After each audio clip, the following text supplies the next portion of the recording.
تو یہ ہمیں پکڑ لیں گے. میں آپ کو ایک ذاتی مثال سناتا ہوں. میرے ایک دوست ہیں بہت اچھے، بلکہ ہائی کورٹ کا میں کہتا ہوں جج کے طور پہ وہ ریٹائر ہوئے ہیں.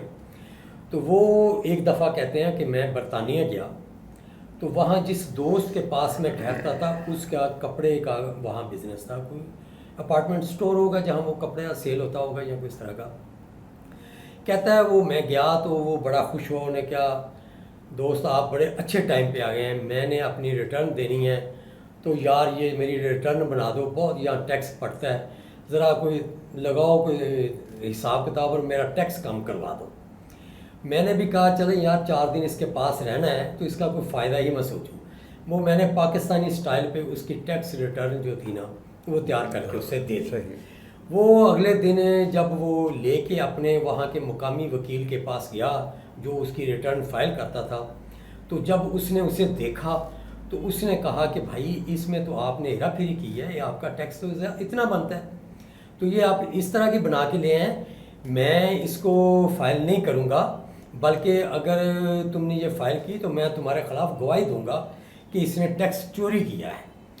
تو کہتا ہے کہ ان کے وکیلوں کا بھی یہ حال ہے کہ وہ غیر قانونی کام کرنے پر ہی تیار نہیں ہوتے. یعنی وہاں دیانتداری کا معیار یہ ہے کہ کوئی شخص بھی بددیانتی کے لیے تیار ہی نہیں ہے. زاہد عباس صاحب، ایک شخص جو سرکاری ملازم ہے یا ویسے ملازم ہے اور اس نے ٹیکس دے دیا، انکم ٹیکس دے دیا، لیکن اس کے بعد جب اس کا بجلی کا بل آتا ہے اس پر کوئی 14 قسم کے ٹیکسز وہ مزید ادا کرتا ہے. اس کے بعد وہ جو چیز بھی بازار سے خریدنے جاتا ہے اس پر بھی تو سیلز ٹیکس دیتا ہے. اس پر آپ کیا کہیں گے؟ جی بجا فرمایا.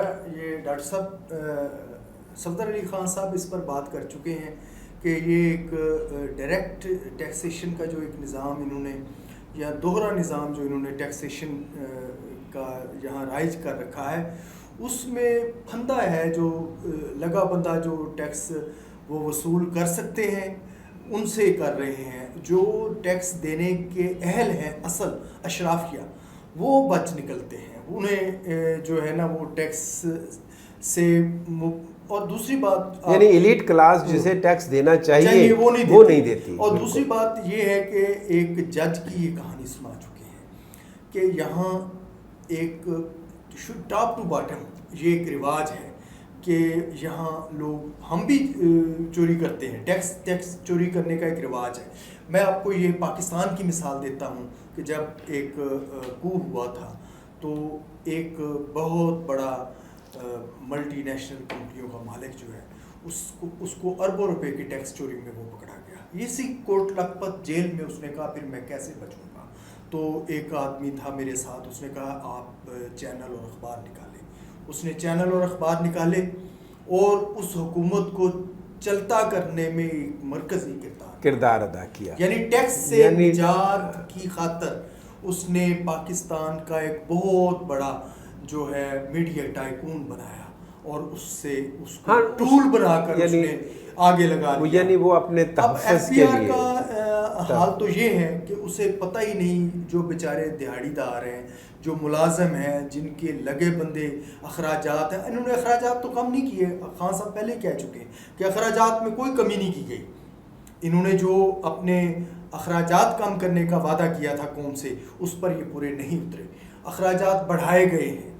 ٹیکسیشن جو ہے وہ انہی پر دوبارہ دوہرے سے بھی زیادہ ٹیکس لگا کر انہی کی گردن پر پھندا ڈال کر. شاہ صاحب لطف کی بات یہ ہے جی کہ پی ایم سیکریٹریٹ، پارلیمنٹ، سب کے اخراجات میں اضافہ کیا گیا اور اس کے ساتھ اب تازہ ترین ایک صورتحال یہ ہے کہ جو ایڈوکیٹ جنرل پنجاب ہیں ان کی بھی تنخواہ اور الاؤنسز میں اضافہ کر دیا گیا. ظاہر ہے وزیر اعظم نے بڑا اچھا اقدام کیا ہے 2-3 محکمے ختم کر کے. انہیں جب پتہ چلا کہ یہ اخراجات ہیں، ابھی ہم ڈسکس کر رہے تھے پروگرام شروع ہونے سے پہلے کہ اس محکمے کا کوئی فائدہ نہیں، اربوں روپے کی یہ تنخواہیں مفت میں لے رہے ہیں اور 5 سال بعد انہیں کام پڑتا ہے. 5 سال یہ بیٹھے گھر بیٹھے تنخواہیں لیتے رہتے ہیں. ٹیکسز وہ جو ہے وہ شعبے محکمے ختم کرنا ایک اپنا پہلو ہے، ہاں، لیکن جب محکمے ختم کیے جاتے ہیں تو اس کے بدلے میں کئی ہم نے سفید ہاتھی پالے ہوئے ہیں، وہ سارے اخراجات ہم ان کو ادا کر دیتے ہیں، وہ پیسہ ان پر لگا دیتے ہیں۔ پروٹوکول کا اور گاڑیوں کا اور یہ جو ٹیکسیشن کا جو رواج ہے یہ صرف ان پر ڈالا گیا ہے۔ دیکھیے نا، ہمارے لیے عوام کے لیے شاہ صاحب معذرت کے ساتھ، عوام کے لیے جو چیزیں مہنگی ہیں وہ کون سی ہیں؟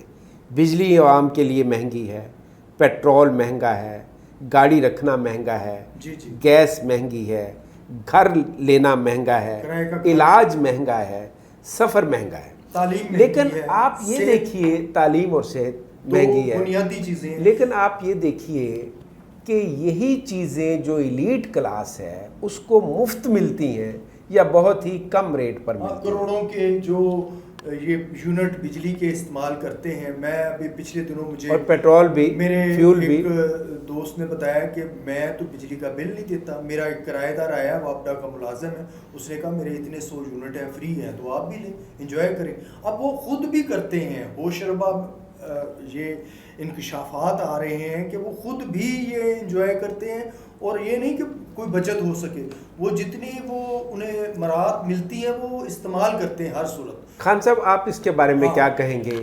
بڑا سٹیپ تو یہ ہے کہ پرائم منسٹر کو تمام فری یونٹس بجلی کے اور تمام جو فیول فری ہے اس کو ختم کر کے ایک نئی بنیاد رکھنی چاہیے، آپ کیا کہیں گے؟ دیکھیں جی، اصل مسئلہ یہ ہے کہ جو ڈائریکٹ ٹیکسز کا رواج پاکستان میں پورے زور و شور سے جاری ہے، اس نے کوئی کام ہمیں نہیں کرنے دینا، اصلاحی کام تو سوال ہی نہیں پیدا ہوتا یہ کریں۔